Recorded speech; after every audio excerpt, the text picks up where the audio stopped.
U ruskim Keresture tiež jest produkovateľov tej kapusty. Medzi väčšíma produkovateľami i Zvonimir Oros, ktorý še už 8 roky zaníma za stotu produkcije.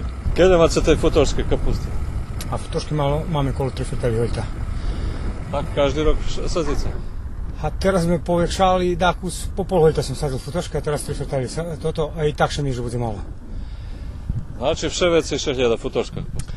Vše veci še hljeda, ljudi hledaju, ali baš za mne nije baš rentabilna, ali jak možda, musimo saditi, bo su ljudi najbaš žeta. Zeko će pojavim, nije tej kapusti na pijacu, ritko kto ma baš tej kapusti, futoške. Maju srpski melezi, tej križane, ali futoške slabo. A već je i cena i vekša od drugih? A evo, trenutno teraz je 35 dinari, na primjer, futoška. Futoška 35, srpski melez i pruktor 30, bravo 25. Tota stara sorta má najnižnejší listka i preto i ľudia tak ľubia. Ale ju hvari naš sobešednik i najčešće odchovac, bo ju insekti najvolja. Oroz ju toho roku u startu mušel pirskaz až 4 raz.